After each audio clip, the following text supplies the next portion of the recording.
36절, 37절입니다.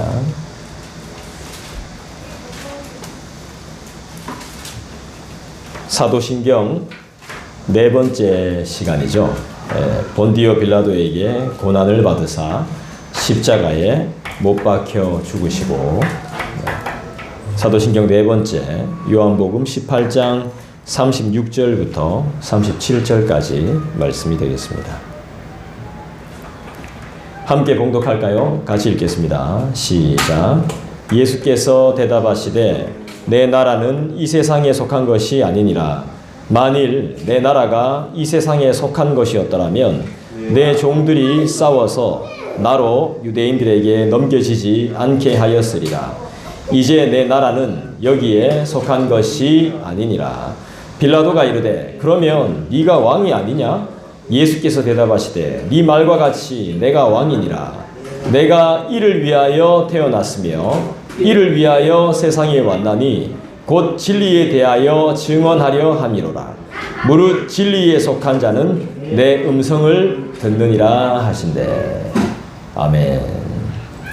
말씀을 한 단어로 요약하면, 오늘 말씀을 한 단어로 요약하면 진리라고 할 수 있겠습니다. 오늘 우리가 읽었던 요한복음 18장 36절, 37절 이 두 절을 한 단어로 요약한다면 진리라고 말할 수 있습니다. 어떠세요? 날마다 진리 안에 있으신가요? 진리는 곧 예수를 말하는 것입니다. 진리 자체이신 예수님의 이름으로 삶을 살고 계신가요? 네, 정말 잘 하고 계신 것입니다. 우린 날마다 진리 되신 주님과 삶을 살고 있습니다. 예수님의 삶을 간단히 요약하면 어떻게 이야기할 수 있을까요? 맞습니다. 십자가로 요약할 수 있습니다. 오늘 사도신경 네 번째 시간, 본디오 빌라도에게 고난을 받으사 어디에 못 박혀 돌아가셨죠? 예, 십자가에 못 박혀 돌아가셨습니다. 십자가로 요약할 수 있겠죠. 십자가는 무엇을 의미하죠? 그렇죠. 구원을 의미합니다. 우리가 가기 힘든 길, 모두가 다 피하는 길, 고난과 고통의 길을 말한다고 볼 수 있습니다. 십자가는 내 뜻을 내려놓는 것입니다. 십자가에 못 박는다는 것은 하나님의 뜻이 이루어지기를 소망하는 것입니다. 할렐루야. 네, 맞습니다. 우리 예수님의 삶은 고난의 삶이었습니다. 그리고 죄인들을 위한 죽음이 그의 삶이었습니다. 예수님이 오실 때부터 한번 생각해 보십시오. 다른 거 다 몰라도 예수님이 오셨을 때 어떻게 오셨습니까? 왕이 미쳤잖아요. 왕이. 예수님이 죽을 수도 있었잖아요.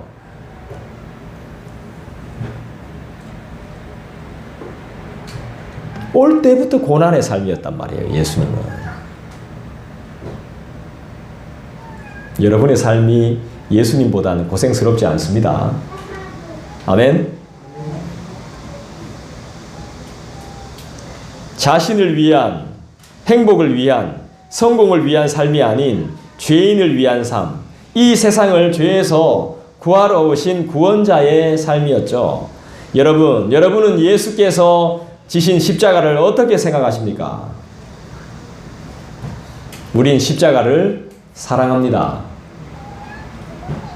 그것은 고난과 고통으로 보이고 남들이 피하는 길이지만 우리는 그 길을 기쁨으로 가고 있습니다.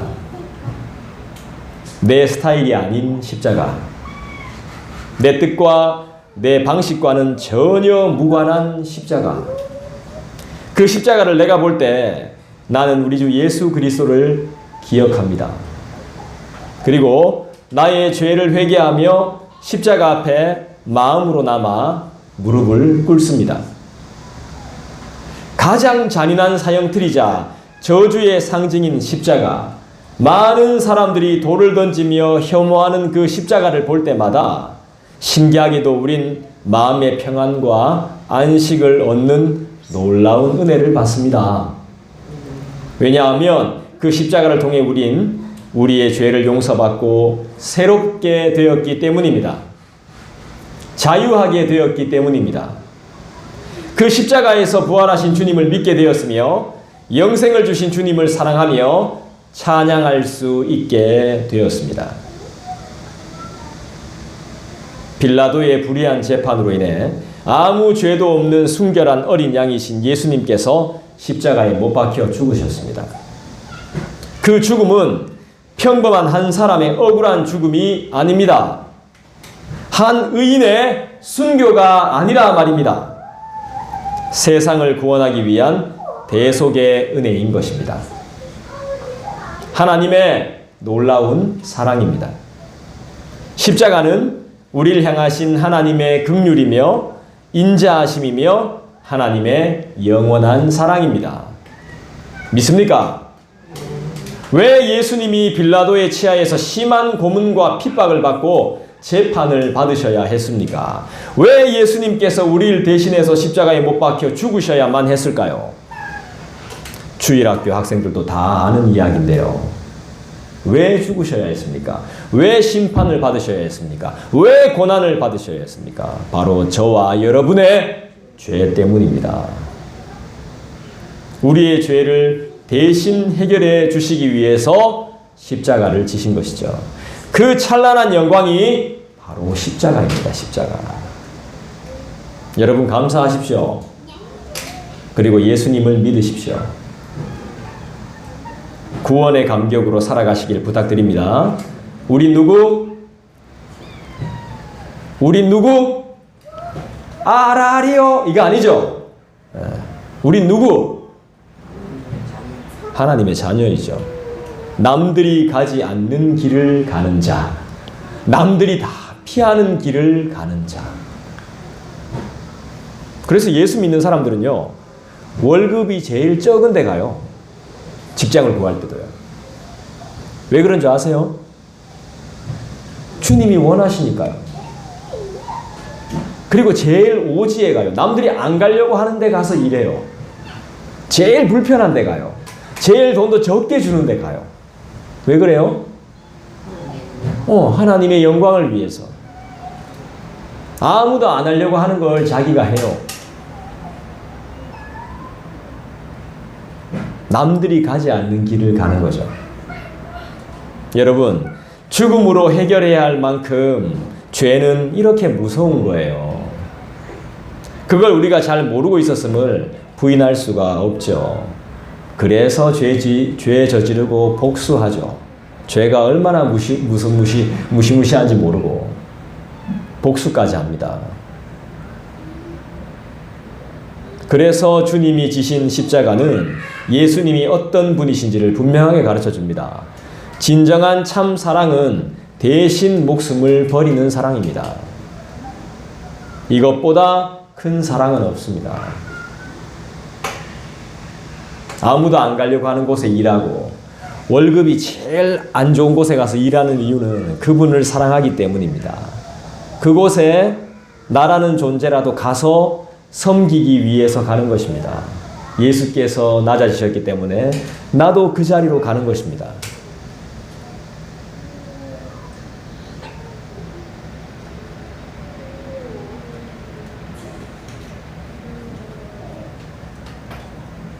오늘 우리가 공부하는 사도신경에는 사람의 이름이 명시되어져 있습니다. 실명입니다. 실명. 누구죠? 빌라도죠. 빌라도. 어떤 사람인지 아십니까? 빌라도라는 사람은 로마의 포로가 된 이스라엘 민족을 노예처럼 다스린 총독입니다. 그 예수님 영화 그 이름 뭐죠? 패션 오브 크라이스트. 거기 보면 빌라도가 나옵니다. 기억나요? 그 영화 봤어요? 거기 보면 머리 빡빡 깎고 그죠? 빌라도. 아주 사람이 멋있고 젠틀해 보이죠? 아닙니다. 실제로는. 그리고 여기서도 성경에서도 크게 막 나쁘게 나오지 않습니다. 3번이나 예수님 풀어주려고 합니다. 난 너한테서 죄를 못 찾겠다고. 근데 결정적인 순간에 자기가 해야 될 책임을 포기해버리고 맙니다. 와이프까지 나서가지고 저 사람 죄 없어요 막 하는데도 자기는 손 놓습니다. 그리고 영화에서 보면 아주 깔끔하게 나오고요. 멋있게 등장합니다. 눈빛도 굉장히 애정어리게 뭔가를 생각하는 것처럼 깊은 사색에 빠진 것처럼. 그런데 빌라도를 역사적으로 연구해 보면 이 사람은 살인자입니다. 살인자. 복수의 화신입니다. 복수의 화신. 이스라엘 사람들이 포로돼 가지고 가만히 있은 거 아니거든요. 여러분 포로되면 노예 생활만 하고 찍소리 못하고 가만히 있을 것 같죠? 절대로 그렇지 않습니다. 이스라엘은 폭도들이 많습니다. 그 폭도를 잠재운 사람이 빌라도예요. 빌라도. 몰래 밤에 와가지고요. 사람은 정의로운 게 다 있습니다. 자기 나라를 생각하는 민족성은 유대인들은 특별합니다. 우리나라도 그렇잖아요. 포로가 많이 돼본 나라들은요. 민족성이 엄청나요. 몰래 밤에 가서 로마 군인들 때려 죽입니다. 그거 알고 나서 빌라도가 어떻게 했는지 아세요? 이스라엘 사람 다 잡아 죽입니다. 살인자. 그런 짓을 몇 년 동안 했는지 아십니까? 빌라도가 무려 11년 동안 이스라엘을 핍박하고 억압했단 말이에요. 몇 년부터 몇 년까지라고 딱 나와요. 근데 그건 말씀드릴 필요 있겠습니까? 11년 동안 얼마나 힘들었겠어요. 포로 생활 한번 벗어나 보려고 애를 얼마나 썼겠습니까? 그때마다 엄청난 무력으로 힘으로 막 잠재우는 거죠. 말 안 듣는 놈들은 매로 다스리는 거죠. 그런다고 가만히 있는 사람들이 아닙니다.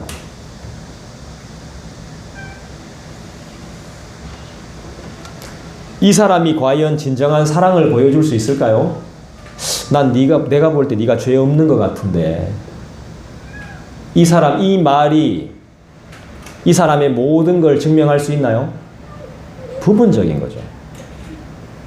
정말 이 사람의 애정과 사랑으로 사람을 구원할 수 있나요? 이 사람의 말로 사람을 구원할 수 있습니까?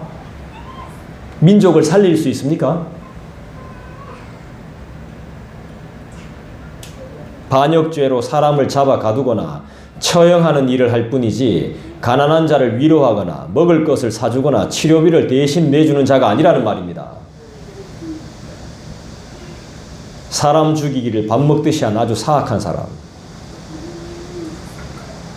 나라는 사람도 크게 다르지 않습니다. 요즘은 세상이 더 박해졌습니다. 나 자신에게 진짜 주님의 사랑이 있습니까? 하나님을 안다고 하지만 모르는 거죠. 세상의 재판에 우리의 문제를 가지고 나가면 해결이 될까요? 고소하면 보상을 다 받을 수 있을까요? 날 괴롭히는 사람을 고소하면 우리가 다 보상받을 수 있을까요? 최소한 벌금 내고 큰일이면 벌금으로 안 되면 감옥 가겠죠. 그거밖에 할 수 없습니다. 우리는. 이것밖에 할 줄 모르는 것이 인간입니다. 인간 재판관이 하는 일이 그렇게 대단하지 않더라는 것입니다.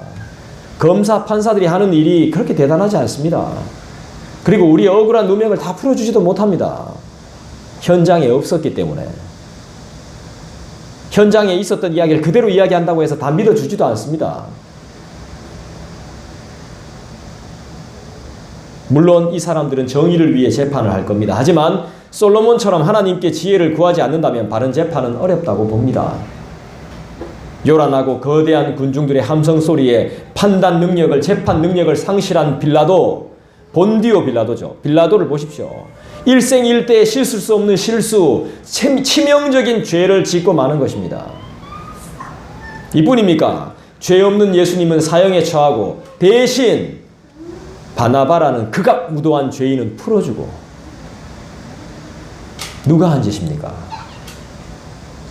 사도신경에는 그 인간의 이름이 실명으로 거론되고 있습니다. 본디오 빌라도죠. 사람은 믿는 게 아닙니다, 여러분. 예수를 믿으셔야 됩니다. 아멘.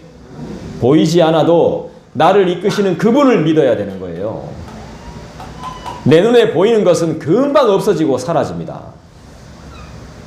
여러분, 마술을 보십시오. 신기하고 놀랍죠? 그거 다 눈속임이에요. 믿으면 안 되는 것들입니다. 마술, 마귀, 마자일 겁니다. 마법, 마술, 마력은 마귀의 법입니다. 마귀의 힘입니다. 본디오 빌라도는 한 사람의 실명이지만 이 빌라도가 상징하는 것은 엄청납니다. 바로 세상의 권력과 세상의 모든 어두움과 죄의 세력을 의미하기도 하는 거죠. 이 빌라도라는 사람의 이름이 상징하는 것이. 이 죄의 세력들은 영혼을 절대로 살려내지 못합니다. 애들이 운동하러 가다가 물었습니다. 운동하러 가는 길에 저희 집 앞에 보면 정말 큰 무덤이 있습니다. 왕릉처럼 큰 무덤이 있어. 그럼 물어요. 여기 사람이 안에 죽어 있어? 무덤 안에 사람 죽어 있어요? 다 썩어? 없어졌죠. 사람이 왜 죽어서 그 안에 갇히죠? 그리고 왜 육신은 죽으면 다 썩어 없어지죠? 영이 떠나기 때문이죠. 사람들은 내 영혼이 소중한 걸 몰라요. 영혼이 병드는 걸 모릅니다. 육신에만 관심이 많지 영에 병드는 걸 모른다니까. 영이 떠나버리면 그 인간은 썩어 없어집니다. 금방 뼈까지 싹 썩어서 흔적도 없이 모래가 됩니다. 모래. 흙이 된다니까.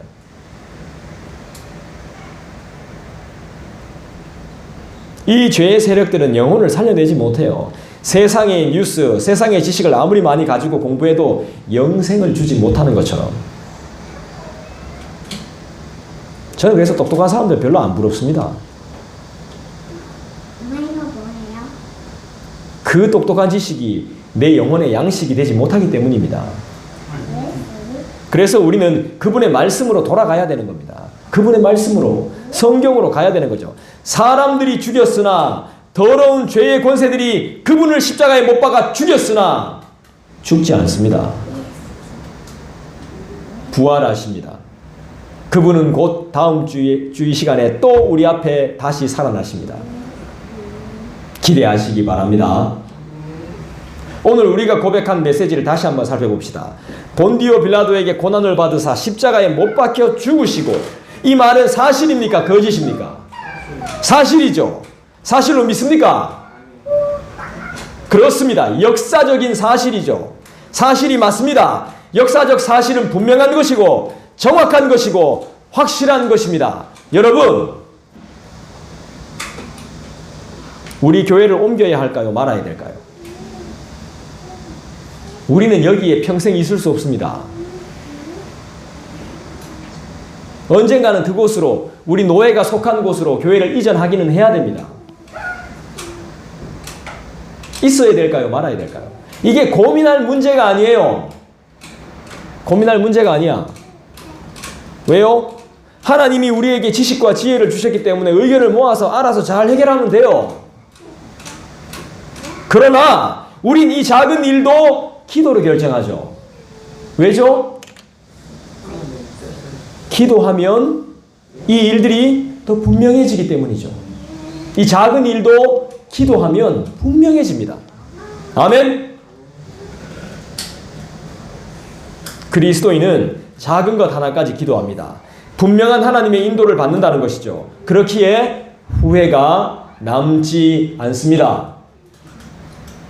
조금 불편한 것은 있을지 모르나 후회 없는 인생이 바로 그리스도인의 삶인 것이죠.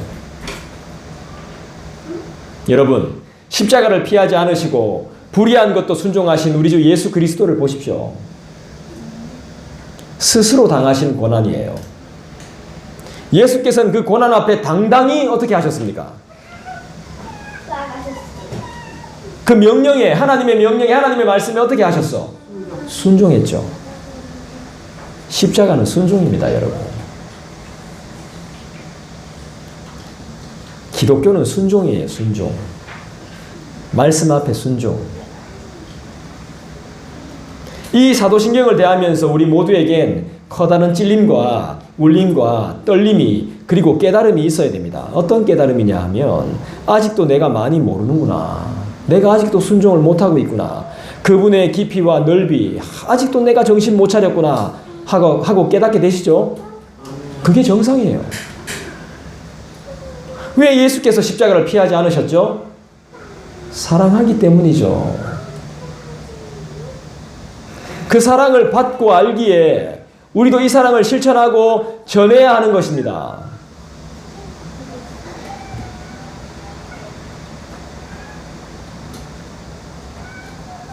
제가 이야기했잖아, 사도 바울. 진짜 배설물로 여기는 거죠. 다른 거 외에. 주님 외에 진짜 배설물로 여기는 거예요. 에베소서 읽어보니까 참 기가 막히더군요. 우리는 무슨 일을 하다가 갑자기 감옥에 갇히면 어떻습니까? 난 미칩니다.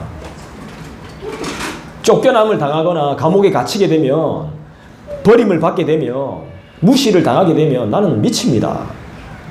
이럴 수가 하면서 미친다니까요. 그런데 사도 바울을 보라고요. 장소만 옮겼을 뿐이지 그는 자기의 사명을 다합니다. 옥중에서 옥중 서신이 나와. 옥중에서 성경이 탄생했습니다. 성경이 옥중에 있으면서 빌립보서를 썼어요.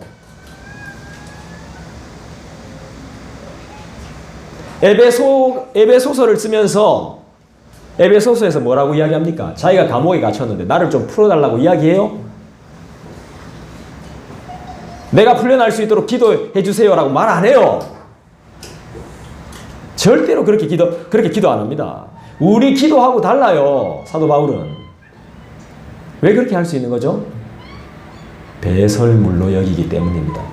나의 사역은 장소만 달라졌을 뿐이지 나는 예수님이 주신 그 십자가의 길을 간다는 거죠. 상황이 이렇게 됐을 뿐이지 나는 간다는 겁니다. 멀고 답답하고 이런 거 춥고 전혀 상관없습니다. 오히려 옥중에서 놀라운 일이 벌어집니다. 나를 좀 풀어달라, 나를 좀 꺼내달라. 전혀 그런 기도 안 합니다. 내 은혜가 내게 족하다고 이야기합니다. 진짜 배설물로, 세상 것들을 배설물로 여기지 않으면 그런 기도는 어렵습니다. 내가 그것도 모르고 에베소서를 여러분들한테 설교했어요. 이 성경은 계속 읽어봐야 돼요. 어제 읽었던 거랑 오늘 읽었던 거랑 또 다르고 40대 때 읽었던 거랑 50대 때 읽었던 거랑 60대 때, 70대, 80대 때 읽어라 또 다릅니다. 성경 읽을 때마다 달라요. 여러분 전하십시오. 지금이 기회이고 여러분에게 증거를 주셨어요. 여러분 예수를 믿는다는 것은 십자가를 진다는 거예요. 십자가를. 예수를 믿는다는 것은 십자가를 진다는 겁니다. 그리스도의 고난에 동참한다는 것입니다. 예수 믿는 걸 너무 쉽게 생각하는데 아닙니다. 믿으면 되지 뭐. 이게 아니에요.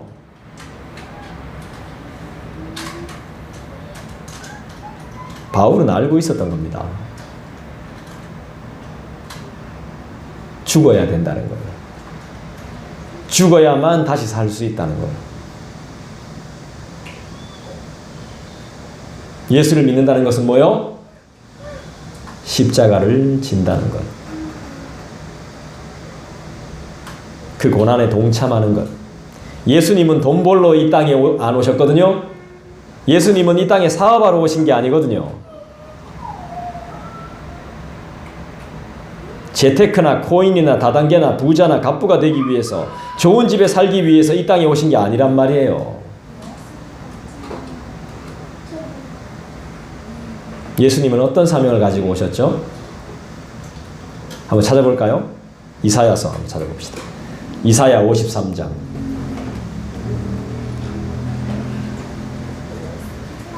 뭐 때문에? 우리의 허물 때문에 오셨어요. 우리의 허물 때문에. 그 허물이 죄죠. 이사야 53장을 한번 찾아봅시다.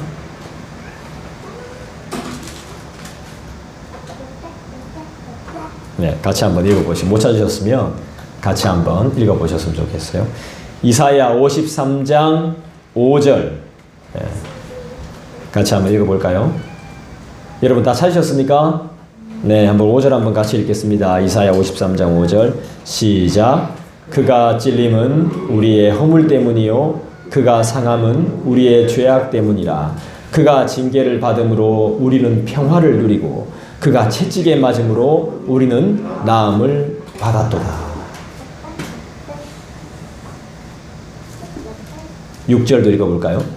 우리는 다 양 같아서 그릇 행하여 각기 제 길로 갔거늘 여호와께서는 우리 모두의 죄악을 그에게 담당시키셨도다.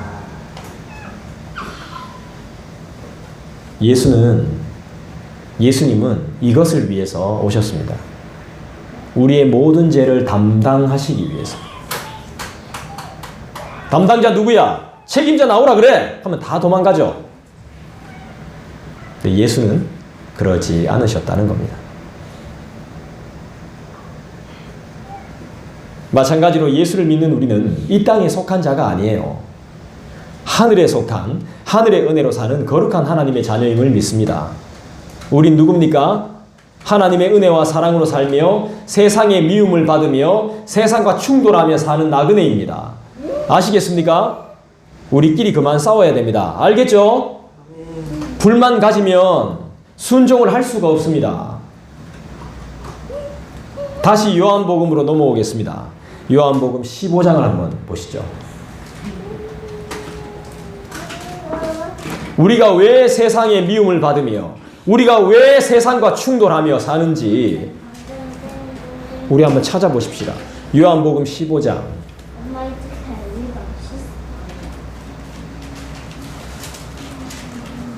요한복음 15장 18절 읽어보죠. 같이 읽습니다. 시작.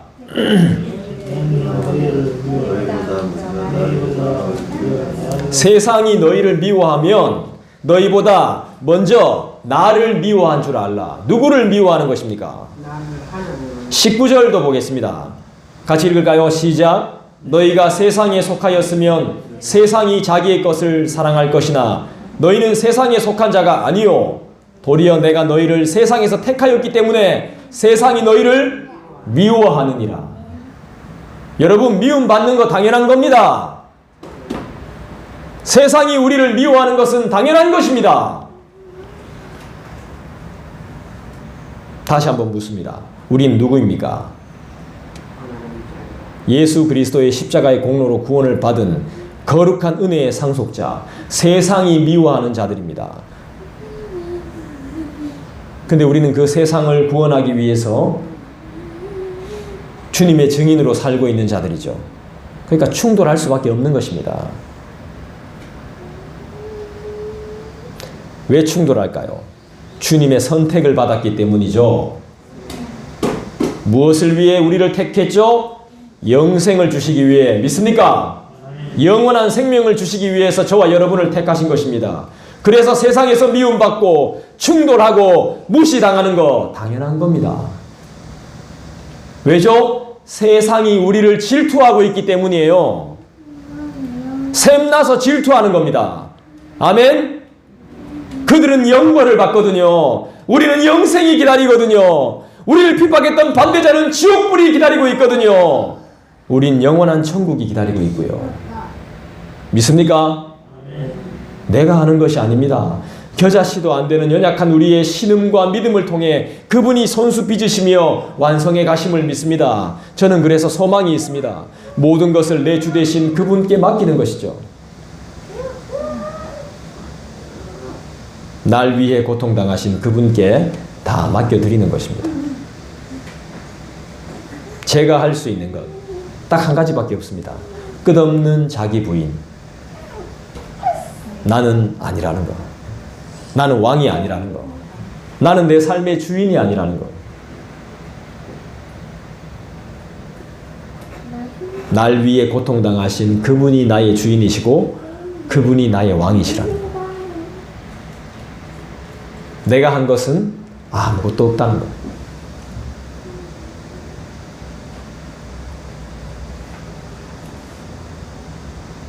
내 삶의 주인은 내가 아닌 하나님이심을 믿습니다. 십자가에 죽으신 그리고 날 위해 다시 사신 예수님, 그분이 우리의 왕이십니다. 여러분, 사망이 무섭습니다. 세상을 살아보니까요, 세상도 너무너무 무섭습니다. 그런데 그 무시무시한 것을 이길 힘을 이미 우리가 얻었습니다. 따라합시다. 예수의 피. 바로 예수의 피입니다. 가장 귀한 예수 그리스도입니다. 그리스도의 이름이 우리에게 있기에 우리는 이미 이긴 것이나 다름이 없습니다. 할렐루야. 승리하십시오. 승리만 남았습니다. 여러분, 기도하십시오. 기도만이 살 길입니다. 어디를 가든지 겁낼 것 없다 그랬습니다. 왜죠? 주님이 나와 함께 가시기 때문입니다. 기도하겠습니다.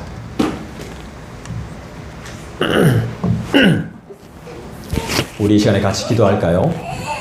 맞습니다, 주님. 세상은 영벌을